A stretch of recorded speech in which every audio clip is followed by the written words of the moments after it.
ओम ह्रीं श्रीं त्रिपुर सुंदरीये नमः। नमस्कार दोस्तों, आज माघ गुप्त नवरात्रि के तीसरे दिन मैं आप सभी के समक्ष आद्य महाविद्या त्रिपुर सुंदरी माता की कथा प्रस्तुत कर रही हूँ।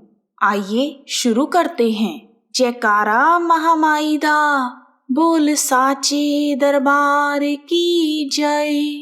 10 महाविद्या में तीसरी महाविद्या के रूप में देवी त्रिपुर सुंदरी को राजराजेश्वरी, बाला सुंदरी, षोडशी, ललिता, मीनाक्षी, कामाक्षी, शताक्षी, कामेश्वरी आदि कई नामों से जाना जाता है।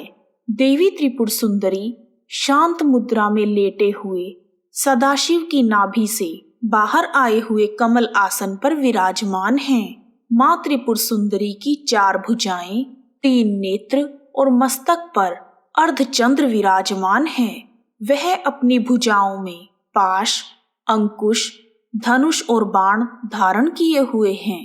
देवी के आसन को ब्रह्मा, विष्णु, शिव और यमराज अपने मस्तक पर धारण करते हैं।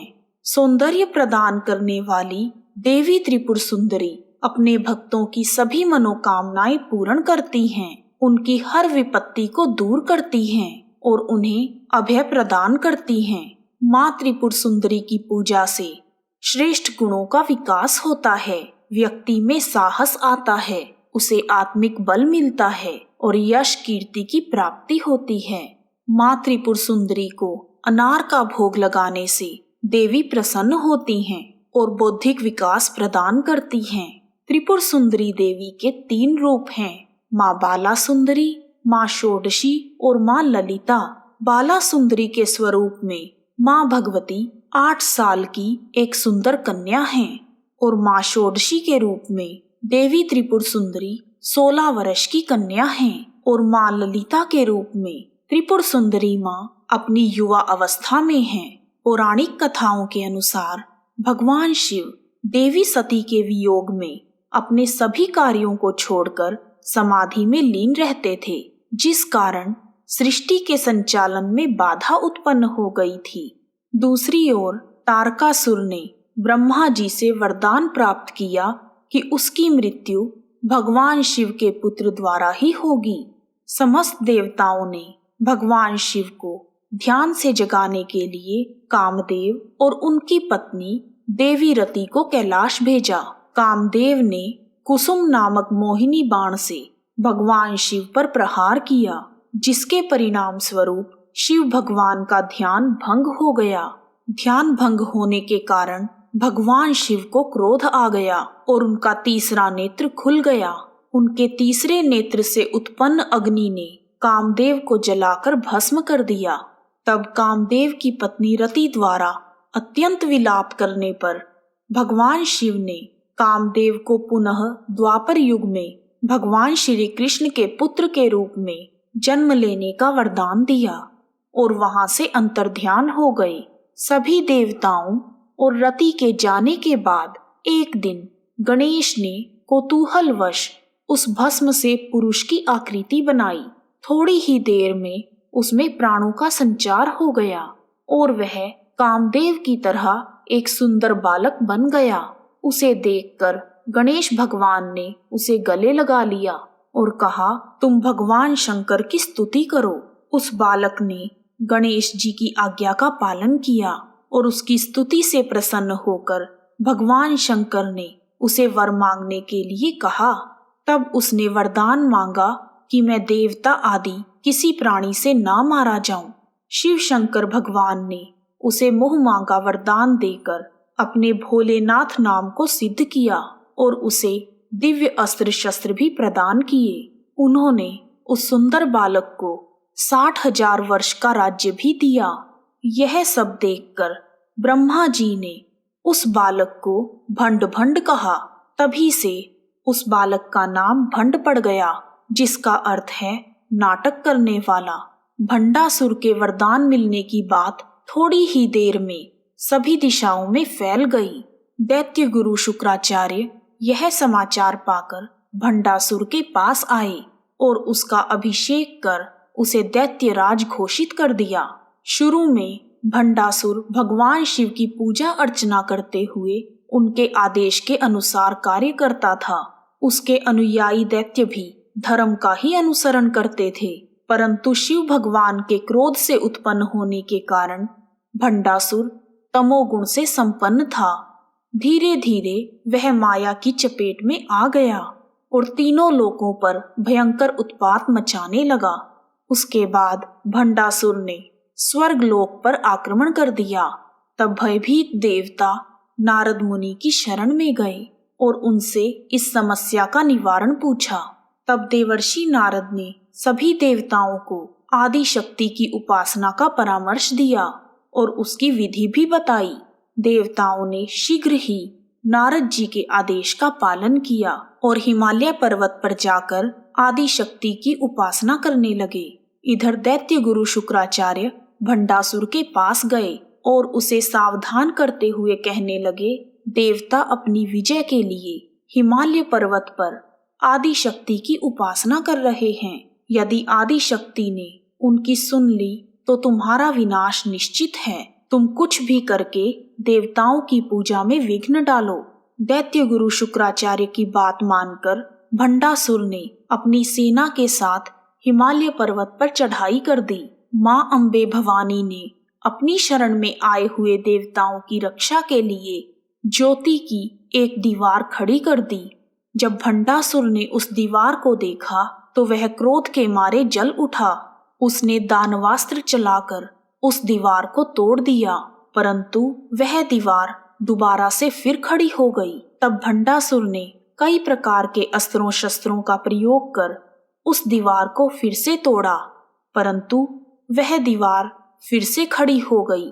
तब हार कर भंडासुर अपने राज्य शोणितपुर में वापस आ गया, परंतु उसके भय से देवताओं की दशा दयनीय हो गई और उन्होंने निर्णय किया, या तो मां अंबे हमें दर्शन दें या हम भंडासुर के हाथों मारे जाएं। ऐसा सोचकर सभी देवताओं ने मां अंबे की कठोर आराधना शुरू कर दी। उनकी आराधना से प्रसन्न होकर मां अंबे प्रकट हो गई। मां अंबे का स्वरूप श्रृंगार देवी के रूप में था। सृष्टि की रक्षा के लिए मां ललिता अंबे ने भंडासुर के साथ युद्ध किया और युद्ध में भंडासुर ने पाषंड का प्रयोग किया। तब माता ने गायत्री के द्वारा उसका निवारण किया। जब भंडासुर ने समृति नाश अस्त्र का प्रयोग किया तब मां ने धारण के द्वारा उसे नष्ट कर दिया। जब भंडासुर ने यक्षमा आदि रोग रूपी अस्त्रों का प्रयोग किया तब देवी अंबे ने अच्युत अनंत गोविंद नाम रूपी मंत्रों से उसका निवारण किया और अंत में मां अंबे ने भंडासुर का उद्धार कामेश्वरा अस्त्र के प्रयोग से किया। श्री दुर्गा सप्तशती में भी शुंभ निशुंभ के वध के समय देवी त्रिपुर सुंदरी का प्रसंग आता है।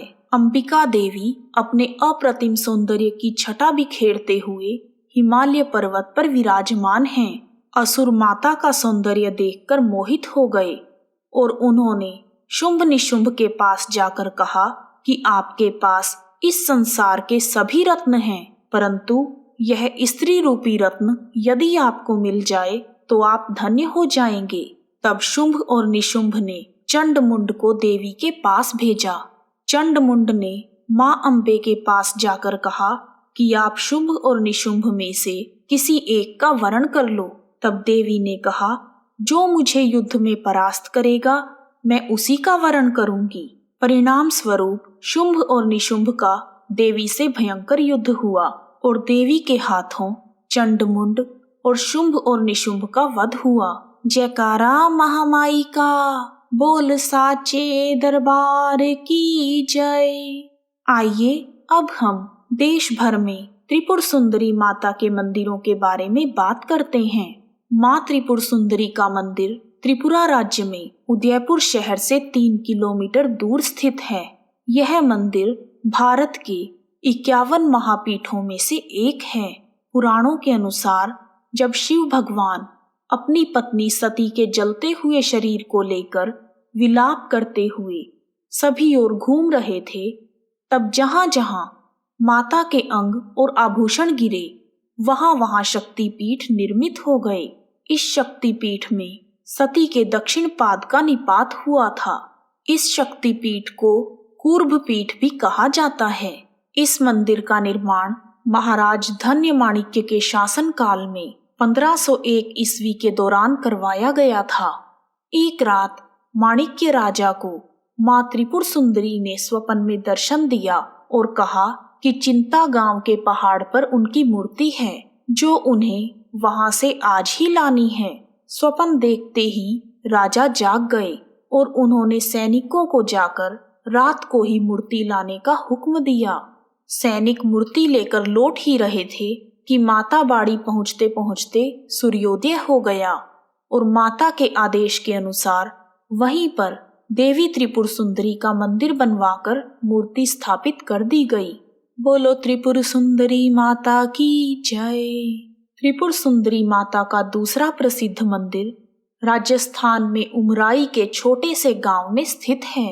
इस मंदिर का निर्माण पांचाल जाति के चांदा भाई लुहार ने करवाया था। मंदिर के पास ही एक फटी हुई खदान है जहां किसी समय लोहे की खदान हुआ करती थी। किंवदंती के अनुसार एक दिन त्रिपुर सुंदरी माता भिखारिन के रूप में खदान के द्वार पर पहुंच गई, किंतु पांचालों ने उनकी तरफ कोई ध्यान नहीं दिया। तब देवी ने क्रोधवश खदान को ध्वस्त कर दिया। तब देवी मां को प्रसन्न करने के लिए पांचालों ने यहाँ माता का मंदिर बनवाया और एक तालाब भी बनवाया। आज भी मां त्रिपुर सुंदरी के उस मंदिर की देखभाल पांचाल समाज ही करता है। त्रिपुर सुंदरी माता का एक मंदिर मध्य प्रदेश में जबलपुर शहर के पास हथियागढ़ में स्थित है। इस मंदिर के बारे में कहा जाता है कि यहाँ जो मूर्ति है वह धरती के अंदर से प्रकट हुई थी। त्रिपुर सुंदरी माता का एक मंदिर त्रिलोकपुर मंदिर है जहाँ माँ त्रिपुर सुंदरी बाला सुंदरी के स्वरूप में विराजमान हैं। यह मंदिर हिमाचल प्रदेश के जिला सिरमौर की मध्यम ऊंचाई की पहाड़ियों में स्थित है।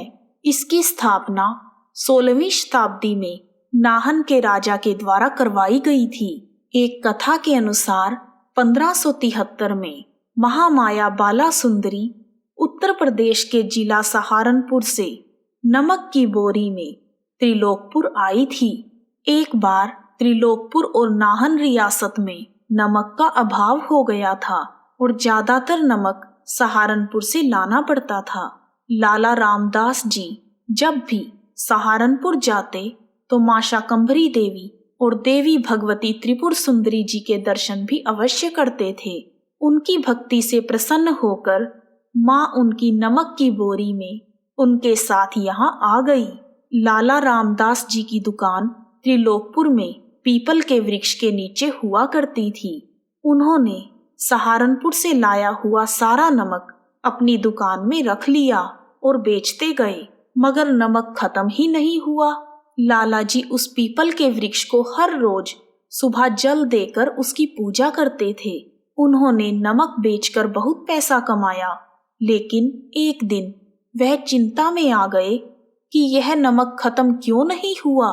तब मां त्रिपुर सुंदरी ने अपने भक्त को परेशान देखकर रात को उन्हें स्वप्न में दर्शन दिए और कहा, मैं आदि शक्ति महाविद्या त्रिपुर सुंदरी हूँ। मैं तुम्हारे भक्ति भाव से प्रसन्न हूँ और यहाँ पीपल के वृक्ष के नीचे पिंडी रूप में स्थापित हो गई हूँ। तुम मेरा यहाँ पर भवन बनवाओ। सुबह उठकर लाला जी को भवन निर्माण की चिंता सताने लगी। उन्होंने माता की आराधना की और कहा, हे माँ, मैं इतने बड़े भवन का निर्माण कैसे करवाऊं? मेरे पास इतनी सुविधाएं नहीं हैं। मेरी आपसे विनती है कि आप सिरमौर के महाराज को भवन निर्माण का आदेश दें। तब माँ ने अपने भक्त की पुकार को सुन लिया और सिरमौर के राजा प्रदीप प्रकाश को सोते समय स्वप्न में दर्शन देकर भवन निर्माण का आदेश दिया। माता का आदेश मिलने पर राजा ने जयपुर से कारीगरों को बुलवाया और माँ का भवन बनकर तैयार हो गया।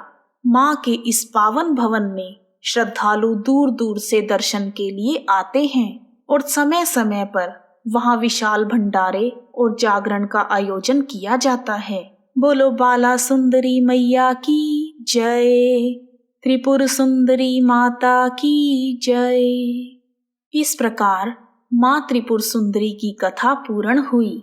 जयकारा महामाई का, बोल साचे दरबार की जय। यदि आपको वीडियो पसंद आया है तो कमेंट बॉक्स में जय माता की लिखना ना भूलें। आप सभी का हार्दिक धन्यवाद। सारे रल मिल के बोलो जयकारा माई दा, जयकारा माई दा, ओ प्यारा माई दा। जेड़ा प्रेम नाल बोले ओ प्यारा माई दा। जय माता दी।